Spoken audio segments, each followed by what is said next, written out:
Ladies and gentlemen, you are watching the English New Bình Phước radio, television stations, and newspaper. I'm Hưng Kết, and now are the headlines for today. Official greets Khmer people during Chonchonam Thmay festival. Loc Ninh district develops sustainable paper supply chains. Party chiefs receive U.S. Secretary of State. And now other detail. Ladies and gentlemen, Deputy Minister and Vice Chairman of the Government's Committee for Ethnic Minority Affairs Lê Sơn Hải and leader from Bình Phước Province visited and parked on their greeting to Khmer dignitary monks, nuns, and prestigious people in Loc Ninh district on the occasion of the traditional Chonchonam Thmay festival.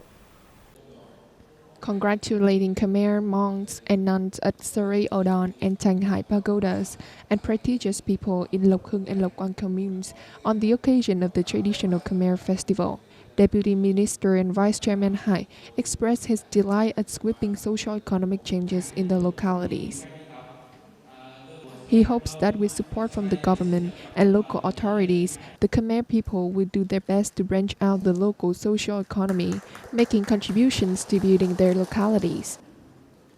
Loc Hưng and Loc Quang communes are inhabited by a large number of Khmer people, thanks to assistance from relevant ministry and branches and the implementation of the National Target Program on Socio-Economic Development in ethnic minority areas. Rural regions have a new look and better livelihoods. Leader of Dong Xoai City met recently with religious dignitary in the province. Dong Xoai is now home to 56 dignitaries and officials and nearly 12,000 followers of 9 religions. All have made significant contributions to building religious areas and are enthusiastic about the city's social welfare programs. Local leaders said they hope religious dignitaries and officials will continue to promote their role in popularizing party and state policies and in carrying out programs launched by the city. The leaders also presented gifts to religious dignitaries and officers. More than 50 farmers in Loc Ninh district, Bình Phước province gained a better insight into the integrated pest management IPM projects under the Sustainable Paper Value Chain program at a recent conference in the locality. The project aims to raise farmers' capacity in organic paper production, food safety, and the ecological environment. It is expected to improve product quality and ensure benefits to both producers and consumers, helping build brands for new products. With a total area of some 5,200 hectares of pepper, Loc Ninh district is the largest pepper cultivation area in Bình Phước province.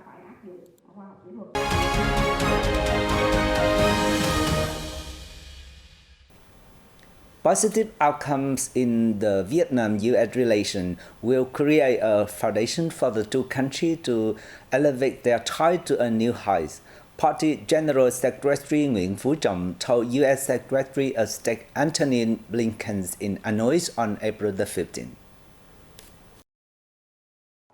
The party chief stressed that the official visit to Vietnam is of significance as it takes place on the occasion of the 10th anniversary of the bilateral comprehensive partnership.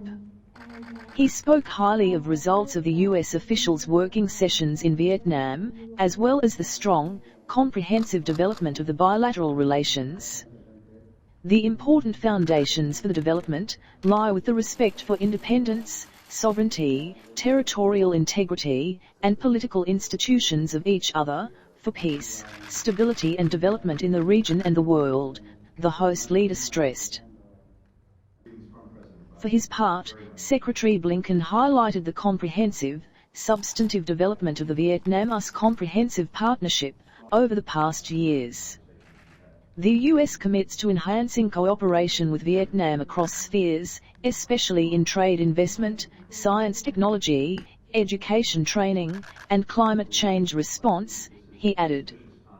The Secretary of State reiterated that the U.S. attaches importance to its relationship with Vietnam and wishes to advance it to a new level. On behalf of President Joe Biden, the Secretary of State reiterated the invitation to the party chief to visit the U.S. Trong noted his thanks and reiterated the invitation to President Biden to visit Vietnam. Also in the morning of the same day, Prime Minister Pham Minh Chinh received the U.S. Secretary of State. Appreciating the U.S. official's visit, Prime Minister Chinh highlighted active developments of the relationship between the two countries over the past time. Regarding Vietnam's foreign policy, the government leader stressed that Vietnam does not choose sides, but chooses justice and right. Foreign Minister Antony Blinken, for his part, affirmed that the U.S. attaches importance to its relations with Vietnam, on the principle of respecting each other's independence, sovereignty, territorial integrity, and political institutions, and supports Vietnam's strong, independent, self-reliant, and prosperous.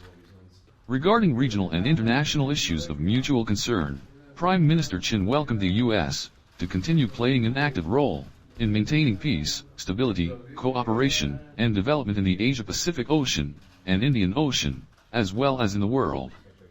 He suggested the U.S. continue to cooperate within the framework of the ASEAN-US Comprehensive Strategic Partnership and the Mekong-US Partnership, ensuring security, safety, and freedom of navigation and overflight in the East Sea, climate change response, and UN peacekeeping operations. Vietnam's rubber industry needs to boost competitiveness to catch up with the development trends of the global markets, which has become more competitive. The competition between natural rubber producing and exporting countries will become fiercer in terms of price, product quality, and commercial reputation, according to the Vietnam Rubber Association. Domestic rubber businesses need to improve their ability to meet the stricter demand of foreign markets.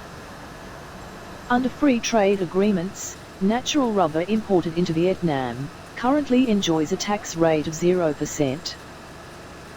This will encourage businesses to prioritize imports from foreign markets, such as Thailand, Malaysia, and Indonesia, creating competitive pressure for domestic rubber businesses. To cope with challenges, Vietnam's rubber industry must focus on increasing quality of their products that meet international standards. Trade activity via Lao Cai border gate in the northern border province of Lao Cai reached nearly $186 million in the first quarter of this year, according to the local custom agency.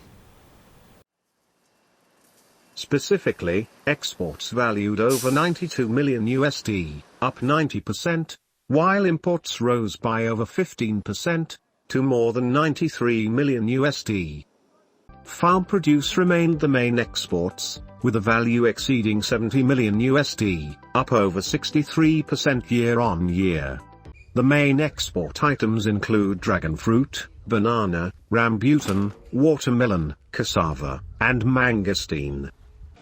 Vietnam is expected to increase the shipment of seasonal fruits, such as lychee and dragon fruit, to China in the second quarter of this year. Recently, many planting areas in Vietnam have been granted with codes to serve exports to China.